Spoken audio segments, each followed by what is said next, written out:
us, and that the Lord would put his Spirit on them.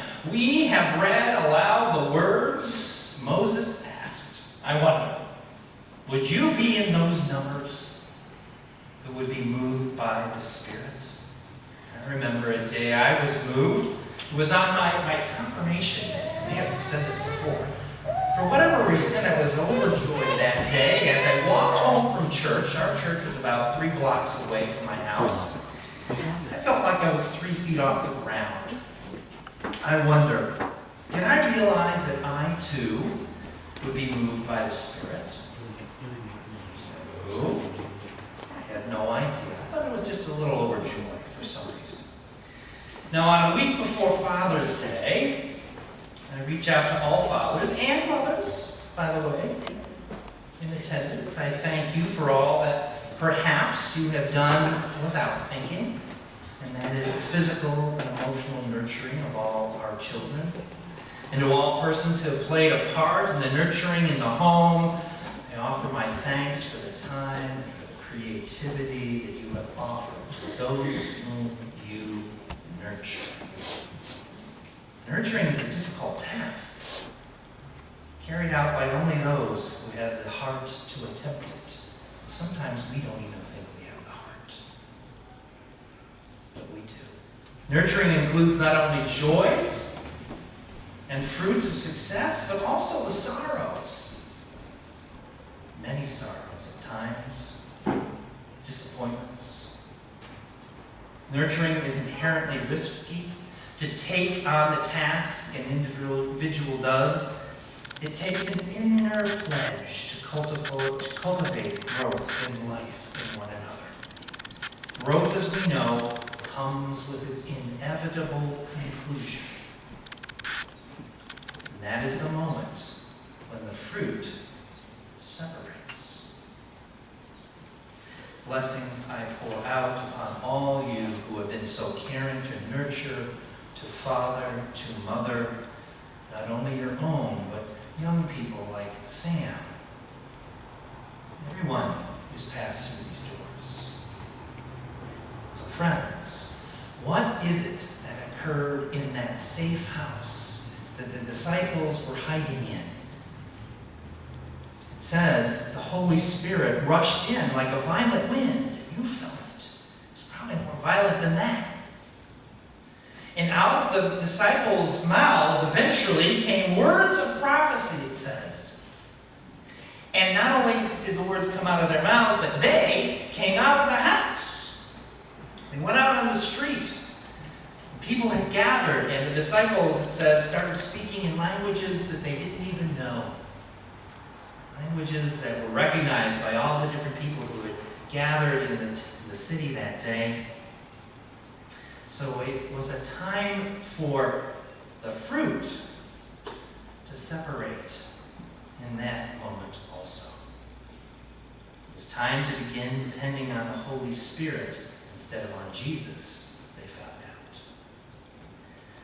Look at that moment and I realize how difficult it must have been for them. They felt alone. You see, Jesus had gone, and even though he had visited them several times since his death and resurrection, they were afraid that what had been in store for him was in store for them. It was a frightening time for them. But the Holy Spirit came along, and in many ways the disciples had no choice. Sam, you have no choice. You're leaving, so now.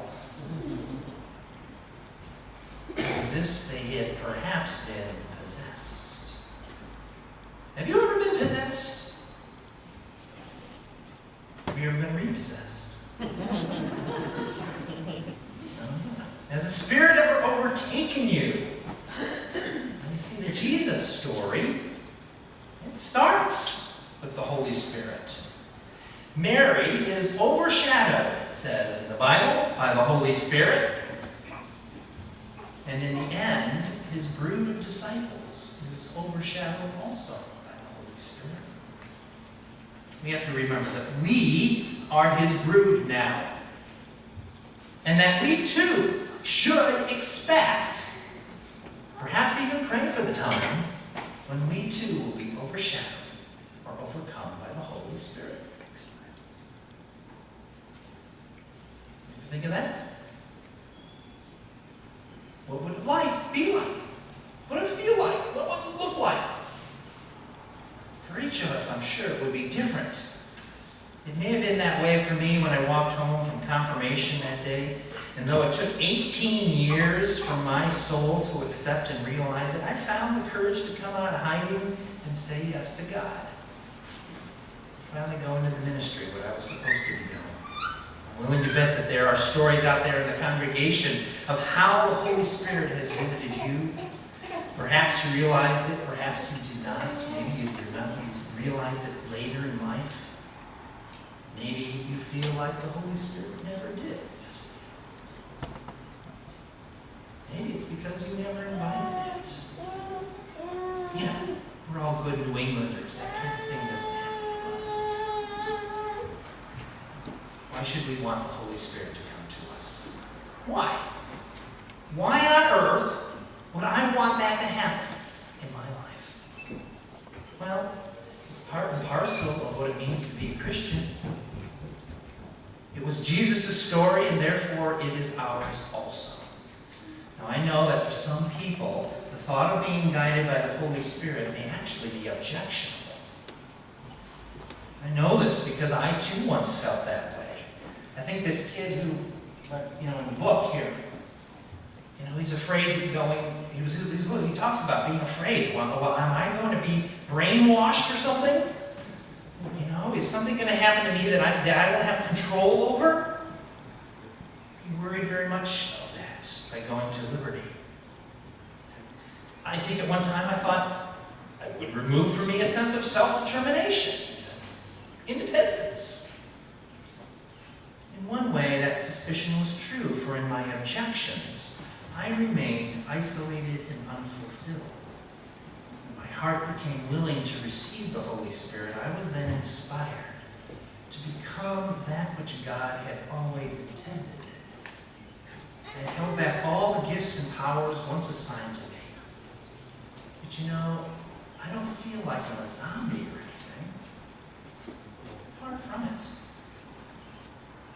I'm not a puppet with strings being pulled. I'm rather a full human being in great conversation with God. God declares that I will pour out my Spirit upon all flesh.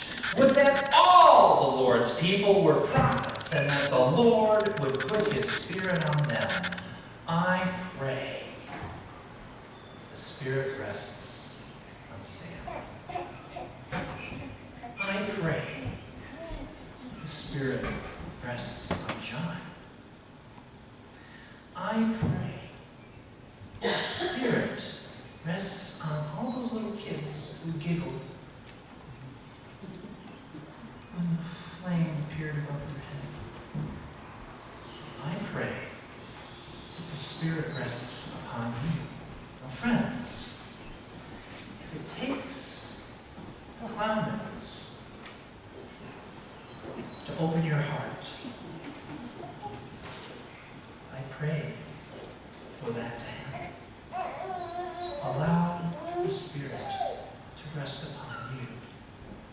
For wondrous things will happen.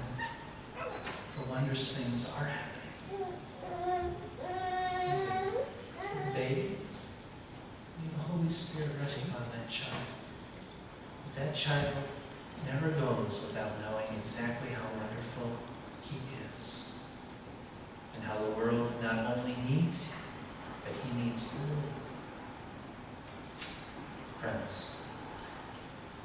I pray that you just open your heart and know that your life will be fulfilled when the Holy Spirit enters in. If you're able, can you stand now as we sing our next hymn?